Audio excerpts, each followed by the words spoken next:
आज आपण पंचकर्म म्हणजे काय याबद्दल जाणून घेणार आहोत. नमस्कार, मी वैद्य संदीप मधुकर साखरे, शिव आयुर्वेद पंचकर्म व बाल आयुर्वेदालय केडिया प्लॉट अकोला. आयुर्वेदिक डॉक्टर म्हणलं की लोकांना पंचकर्म हे सगळ्यात पहिलेच आठवतं. आमच्याकडे बरेच रुग्ण येतात, बरेच लोक विचारण्यासाठी येतात आणि सांगतात आम्हाला पंचकर्म करायचं आहे.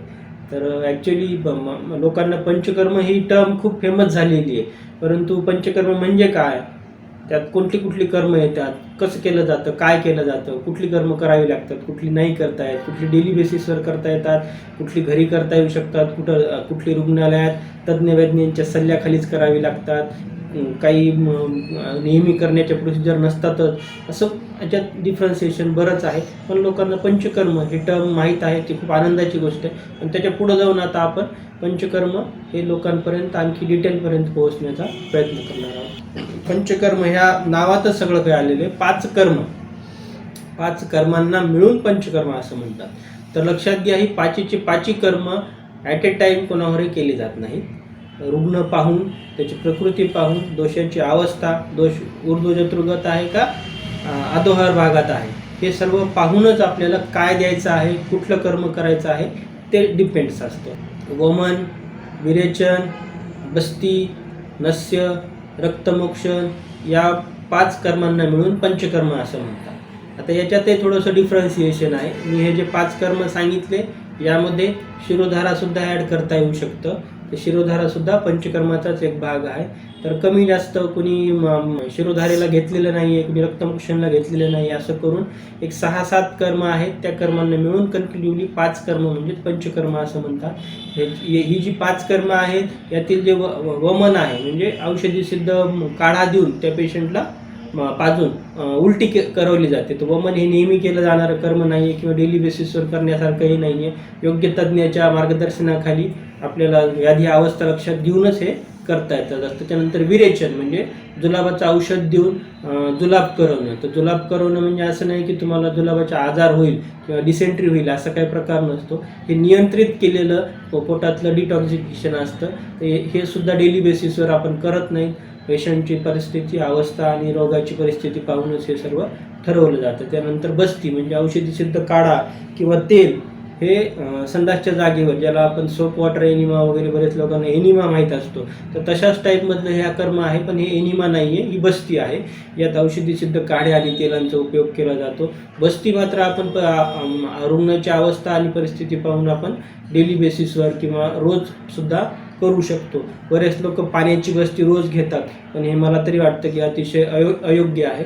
तर ही झाली बस्ती. त्याच्यानंतर नस्य म्हणजे वरच्या चेहऱ्याला पूर्ण मालिश केली जाते आणि त्यानंतर नाकात औषधी सिद्ध तेलाचे किंवा काढ्याचे काही थेंब सोडले जातात किंवा प्रदमन नस्य म्हणजे चूर्ण स्वरूपात सुद्धा औषध सोडलं जातं. ते याला नस्य असे म्हणतात. म्हणजे ऊर्ध्वजत्रुगत जे व्याधी असतात सर्व, नाकाचे, डोक्याचे, केसांची समस्या, कानाची समस्या, घशाची समस्या, अशा सर्व समस्येवर आपण नस्यकर्म देत असतो. याच्या व्यतिरिक्त नस्यकर्माचा आपल्याला खूप साऱ्या आजारांमध्ये उपयोग करता येतो. त्यानंतर येतं ते रक्तमोक्षण. तर रक्तमोक्षण म्हणजे शरीरातून दूषित रक्त शरीराच्या बाहेर काढणं. हे रक्तमोक्षण करण्यासाठी सुद्धा आपण जळू चिकित्सेचा उपयोग करू शकतो, म्हणजे लीच थेरपीचा उपयोग करू शकतो. आपण तुंबडी लावतो. जुन्या काळी तुंबडी लावली जायची, आता तुंबडी लावली जात नाही. पण तशाच पद्धतीची ती जे कपलिंग थेरपी आहे ती एक प्रकारचे तुंबडी लावण्यासारखाच प्रकार आहे. तर तुम्ही कपलिंग थेरपी करू शकता, प्रच्छान कर्म करू शकता किंवा शिरावेद म्हणजे सरळ नसेतून रक्त काढणं किंवा ब्लड डोनेट करणं, ते सुद्धा एक प्रकार रक्तमोक्षणच म्हणता येऊ शकतं. तर अशा विविध प्रकाराने रक्तमोक्षणसुद्धा करता येतं. आणि याच्यासोबतच शिरोधारा एक प्रकार असतो जो आहे की तो सुद्धा तिथं औषधी सिद्ध काढ्यानं किंवा तेलानं किंवा ताकानं भूमध्य ठिकाणी कपाळावर धार धरली जाते आणि ती एक 20 ते 25 मिनिटाची ती प्रोसिजर असते. हे सुद्धा तज्ज्ञ डॉक्टरांच्या सल्ल्यानं आपण डेली बेसिसवर करू शकतो. तर अशी विविध कर्म आहेत, ती विविध आजारांसाठी आलेली आहे.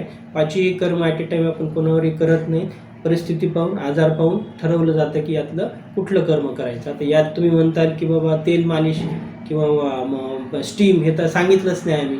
तर ते पंचकर्मात येत नाहीत, पण ती पूर्वकर्म म्हणून आलेली आहेत. म्हणजेच ही जी 5 कर्म आहे ती कर्म करण्याच्या पहिली जी प्रोसिजर आहे ती म्हणजे स्नेहनस्वेदन आहे. तर बरेच लोक या स्नेहनस्वेदनलाच पंचकर्म असं म्हणतात. आमच्याकडे बरेच वेळेस रुग्ण येतात तेव्हा तेच म्हणतात की आम्हाला पंचकर्म करायचं आहे. जेव्हा आम्ही त्यांना डिटेलमध्ये माहिती विचारतो तर त्यांना ॲक्च्युली स्नेहनस्वेदनच करायचं असतं. स्नेहनस्वेदन बरंच फेमस आहे. लोक त्याला स्टीम घेणं किंवा मालिश करणं. तर मालिश आणि स्नेहन हा प्रकार वेगळा येतो. स्नेहनामध्ये मानेच्या खाली आपण सर्वांगाला तेल लावतो. ते तेल लावण्याची सुद्धा एक विशिष्ट पद्धत आहे. अनुलोम प्रतिलोम आजारानुसार आपण ठरवतो आणि अनुलोम प्रतिलोम गतीनं करायचं आणि हलक्या हाताने ती केलेली जाते. मालिशसारखं पैलवानी मालिश नसते. आणि नंतर स्टीम म्हणजे पेटीमध्ये वाफ दिली जाते. ती वाफ देतानाही कुठला काढा वापरायचा आहे, कुठली औषधी वापरायची ती तुमच्या आजारावर डिपेंड करून आपण देतो. त्याच्यानंतर हे अशा पद्धतीनं स्नेहनस्वेदन, त्याला कितीतरी लोक पंचकर्म म्हणून ओळखतात. पण हे 5 कर्माला पंचकर्म म्हणतात आणि त्याचं पूर्वकर्म म्हणजे स्नेहनस्वेदन आहे.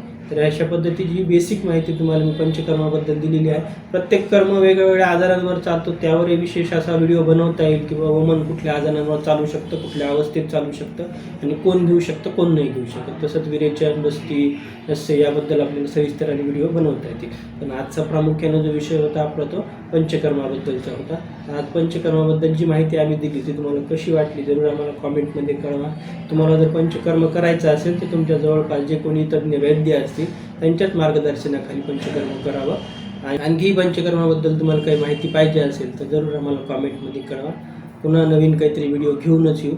आमच्या चॅनलला तुमचा भरभरून प्रतिसाद मिळतोय. लाईक, कॉमेंट, शेअर जरूर करा, सबस्क्राईब करा. तोपर्यंतसाठी धन्यवाद.